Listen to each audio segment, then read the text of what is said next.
আল্লাহ বলেছেন যে নিশ্চয়ই নামাজ মানুষকে অন্যায় এবং অশ্লীল কাজ থেকে বিরত রাখে, বাধা দেয়।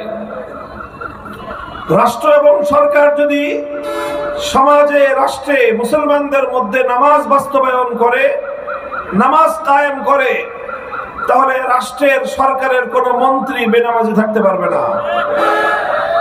রাষ্ট্রের কোনো গুরুত্বপূর্ণ আমলা বেনামাজি থাকতে পারবে না। রাষ্ট্রের গুরুত্বপূর্ণ মানুষ, দায়িত্বশীলরা কেউ নামাজ ছাড়া থাকতে পারবে না। গোটা রাষ্ট্রের মধ্যে, গোটা জনগণের মধ্যে যখন নামাজ ব্যাপকভাবে বাস্তবায়িত হবে, তখন যেই নামাজের যে উপকারিতা, অধিকাংশ নামাজীর মধ্যে আমরা আশা করি যে তখন তাদের মধ্যে অন্যায় এবং অশ্লীল কাজ বন্ধ হয়ে যাবে। এর মাধ্যমে জনগণের নৈতিক উন্নয়ন ঘটবে, মানুষের চরিত্রের উন্নতি ঘটবে, মানুষের ইথিক্যাল ডেভেলপমেন্ট হবে। আর এইভাবে যখন মানুষের নীতি নৈতিকতার যখন উন্নয়ন হবে, তখন এই উন্নয়নের সুফল শুধুমাত্র নামাজি ব্যক্তি একা ভোগ করবে না, এই উন্নয়নের সুফল গোটা রাষ্ট্রের সকল জনগণ ভোগ করবে। কারণ যখন রাষ্ট্রের ঊর্ধ্বতন দায়িত্বশীলদের নীতি নৈতিকতার মান উন্নত হবে, তখন রাষ্ট্রের এই ঊর্ধ্বতন দায়িত্বশীলরা জনগণের সম্পদ পাচার করে বিদেশে কোনো বেগম পাড়া করতে পারবে না। এভাবে যখন দেশের ব্যাপক জনগোষ্ঠীর মধ্যে নামাজের সুফল বাস্তবায়িত হবে এবং তাদের নীতি নৈতিকতার উন্নয়ন ঘটবে, তখন সেই সমাজে কোনোদিন জনগণের সম্পদ দিয়ে নির্মিত ব্রিজের মধ্যে লোহার বদলে বাঁশ পাওয়া যাবে না। এইভাবে তখন রাষ্ট্রের মধ্যে যে উন্নতি হবে, সেই উন্নতি টেকসই উন্নতি হবে। তখন আর শত কোটি টাকার বরাদ্দ থেকে, 100 টাকা থেকে বরাদ্দ থেকে 80 টাকা মধ্যস্বত্বভোগী টেন্ডারবাজ ক্ষমতাবানরা জনগণের সম্পদ লুটপাট করে খাবে না। বরং জনগণের, রাষ্ট্রের সম্পদ যেই খাতে বরাদ্দ হবে, সেই খাতে শতভাগ সেটার প্রয়োগ হবে। আর শতভাগ যখন অর্থ প্রয়োগ হবে, ব্যয় হবে, তখন 10 বছরের রাস্তা 1 বছরের মাথায় ভেঙে চূর্ণ বিচূর্ণ হবে না।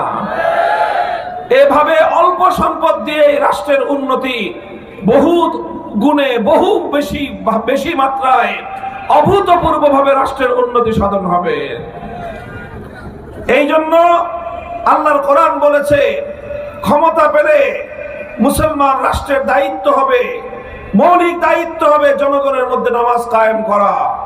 এই নামাজ কায়েম করার মাধ্যমে একদিকে জনগণের যেরকম আধ্যাত্মিক উন্নতি হবে, পরকালের উন্নতি হবে, অপরদিকে রাষ্ট্রের যাবতীয় উন্নয়নের পিছনে এটা শক্তিশালী ভূমিকা পালন করবে।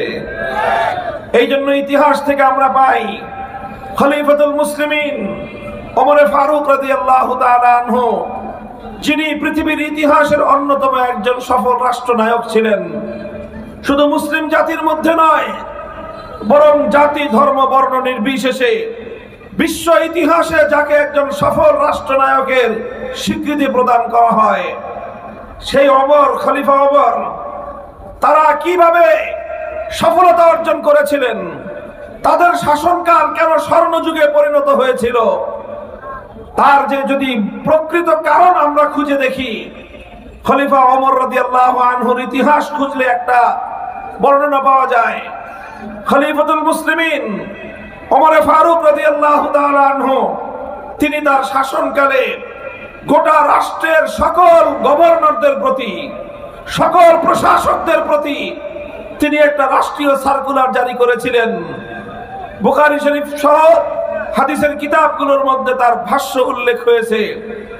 খলিফা ওমর তার গভর্নরদেরকে লক্ষ্য করে বলেছিলেন, ইন্না আহাম্মা উমুরিকুম ইনদি আস-সালাহ ফামান হাফিজাহা ফাহুয়া লিমা সিওয়াহা আহফাজ ওয়া মান দাইয়াহা ফাহুয়া লিমা সিওয়াহা আদিয়া। হে আমার মুসলিম বিশ্বের গভর্নরেরা, তোমরা শুনে রাখো, আমি খলিফা ওমর বলতেছি, আমার দৃষ্টিতে তোমাদের সবচেয়ে গুরুত্বপূর্ণ কাজ, তোমাদের সবচেয়ে গুরুত্বপূর্ণ দায়িত্ব হলো মুসলিম সমাজের মধ্যে নামাজ কায়েম করা। যেই গভর্নর, যেই দায়িত্বশীল, যেই প্রশাসক সে নামাজকে সঠিকভাবে বাস্তবায়ন করবে, তার দায়িত্বপ্রাপ্ত এলাকার অন্য সকল কাজ আরো নিখুঁতভাবে পরিচালিত হবে। আর যেই গভর্নর, যেই প্রশাসক, যেই দায়িত্বশীল সে নামাজের ব্যাপারে যত্নবান হবে না, নামাজকে ধ্বংস করবে, সে গোটা প্রশাসন, গোটা রাষ্ট্র, জনগণের সকল অধিকার তার দ্বারা খর্ব হবে। মুহতারাম হাজিরিন, এটা ইতিহাসের জ্বলন্ত এক নিদর্শন আপনাদের সামনে আমি উপস্থাপন করলাম।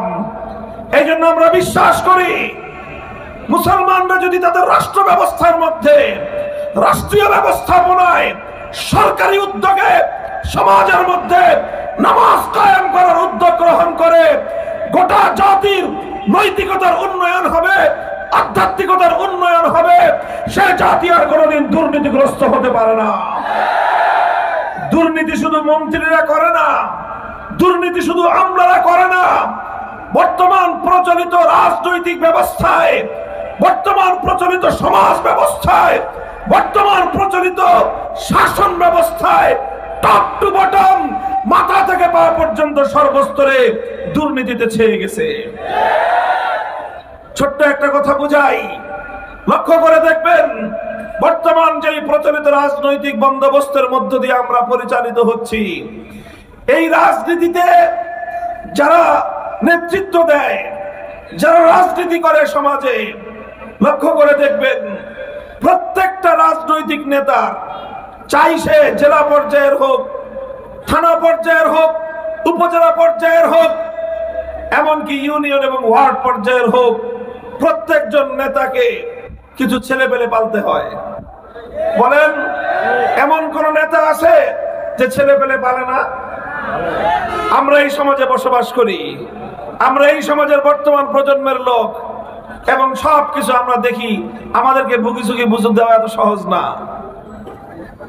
এই সমাজে প্রত্যেকটা এলাকায় আছে এরকম প্রচুর পরিমাণ যুবক, কর্মঠ, উদ্যমী, সাহসী, সুস্থ সবল যুবক। তার কোনো প্রফেশন নাই, কোনো চাকরি করে না, কোনো ব্যবসা করে না, তার কোনো প্রফেশন এবং তার কর্মজীবন বলতে কিছুই নাই, তার কোনো পেশা নাই। যদি জিজ্ঞাসা করে কি করো, কয় ভাইয়ের সাথে থাকি। বলেন, এই সকল যুবকদের তার প্রফেশন কি? ভাইয়ের সাথে থাকা। তো ভাইয়ের সাথে থাকো, তোর সংসার চলে কিভাবে? ভাই চালায়। সংসার চলে কিভাবে? ভাই চালায়। খরচ চলে কিভাবে? ভাই চালায়। তার সকল দায় দায়িত্ব তার ভাই বহন করে। প্রশ্ন হলো, এই ভাই এত টাকা পায় কোথায়? এখানে এই সরিষার মধ্যে ভূত রয়েছে। এই সরিষার ভূত যতদিন না তাড়াবেন, এই সমাজ সংশোধন হবে না। আমাদেরকে বলেন, ক্ষিপ্ত হয় যে হুজুররা রাজনীতি নিয়ে কথা বলেন কেন? আমরা রাজনীতি নিয়ে কেন কথা বলি? কারণ রাজনীতির সরিষার মধ্যে ভূত রয়েছে। এই ভূত তাড়ানো ছাড়া আমি যতই সংশোধন করি না কেন, আমি যতই ওয়াজ করি না কেন, 2-4 জন বিচ্ছিন্ন মানুষের সংশোধন হতে পারে, সমাজ এবং রাষ্ট্রের সংশোধন সম্ভব নয়। কূপের মধ্যে ইন্দুর মরছে, ইন্দুরকে যদি কূপের মধ্যে রেখে বালতির পর বালতি পানি ফেলান, এই কূপ কোনোদিন পাক হবে? আগে সর্বপ্রথম মরা ইন্দুর ফেলতে হবে, তারপরে 20 বালতি পানি উঠালে কূপ পাক হয়ে যাবে। এই যে এইভাবে আমাদের সমাজ ব্যবস্থায় প্রচলিত পশ্চিমা জাহিলিয়াতের বুর্জোয়া রাজনীতি, পুঁজিবাদী রাজনীতি আমার সমাজের এরকম কর্মঠ তাগড়া তাগড়া যুবকদের মধ্যে বিরাট একটা অংশকে তারা এই সকল রাজনৈতিক নেতাদের লাঠিয়াল বাহিনী হিসেবে ব্যবহার করা হয়। এইভাবে এক একজন রাজনৈতিক নেতা যতদিন ক্ষমতার বাইরে থাকে, তার এই গুন্ডা বাহিনী, লাঠিয়াল বাহিনী পালতে থাকে। কিসের আশায়?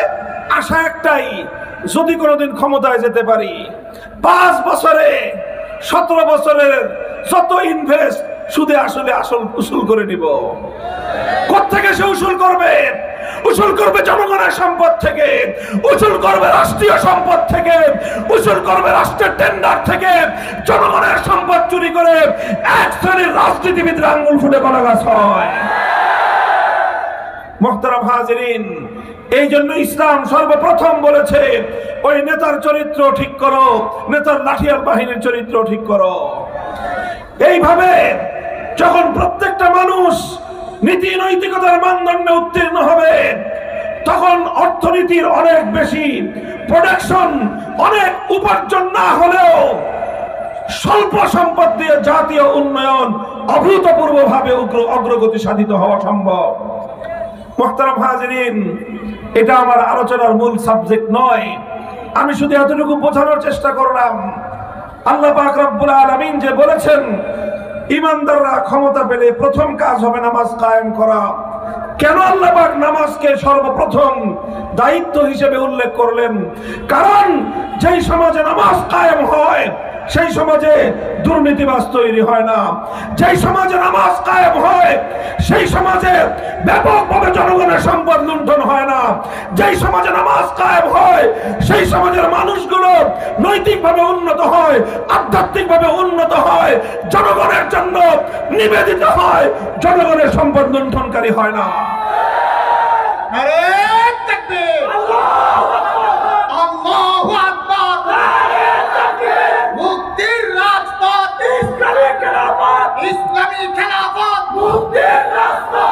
মুহতারাম হাজিরিন, আল্লাহ পাক বলেছেন দ্বিতীয় বিধান, দ্বিতীয় যেই কাজ হবে রাষ্ট্র এবং সরকারের, ও আতাউজ যাকাত, যাকাত ব্যবস্থা বাস্তবায়ন করবে। যাকাত ব্যবস্থা যদি বাস্তবায়ন হয়, আল্লাহর পয়গম্বরের হাদিসের মধ্যে যাকাত ব্যবস্থা সম্পর্কে আল্লাহর নবী বলেছেন তুখাযু মিন আগনিয়াইহিম ওয়া তুরাদ্দু আলা ফুকারাইহিম। যাকাত ব্যবস্থা হলো সমাজের মধ্যে অর্থনৈতিক ভারসাম্য তৈরি করার একটা ব্যবস্থা, যেন সমাজের মধ্যে মানুষের মধ্যে ভারসাম্যহীনতা সৃষ্টি না হয়।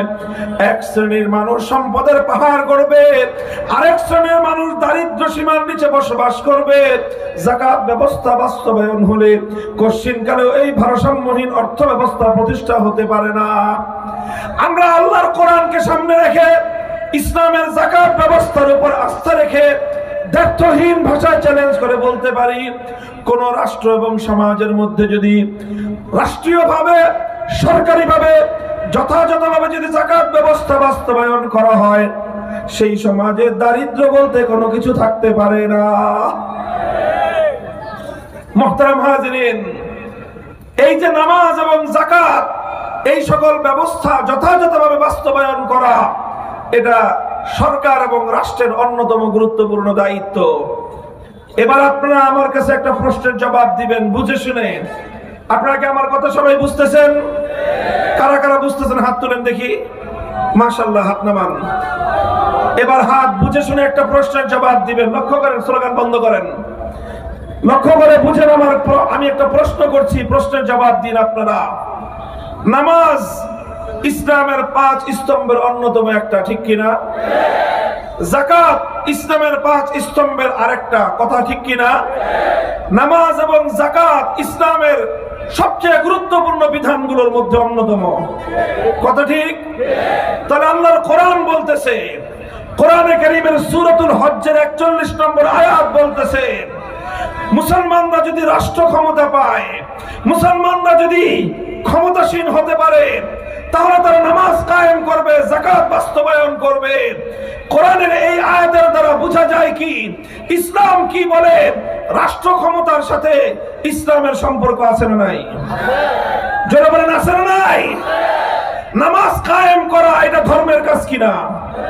যাকাত বাস্তবায়ন করা ইসলামের কাজ কিনা?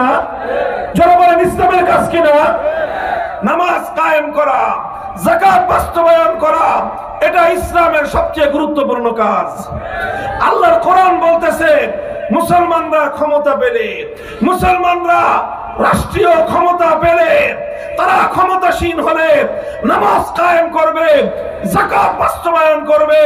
কোরআনের এই আয়াতের স্পষ্ট মর্ম হলো মুসলমানরা যদি ক্ষমতা পায়, সেই ক্ষমতার মাধ্যমে সর্বপ্রথম তাদের দায়িত্ব হলো তারা ইসলামের সেবা করবে, ইসলামকে তারা বাস্তবায়ন করবে।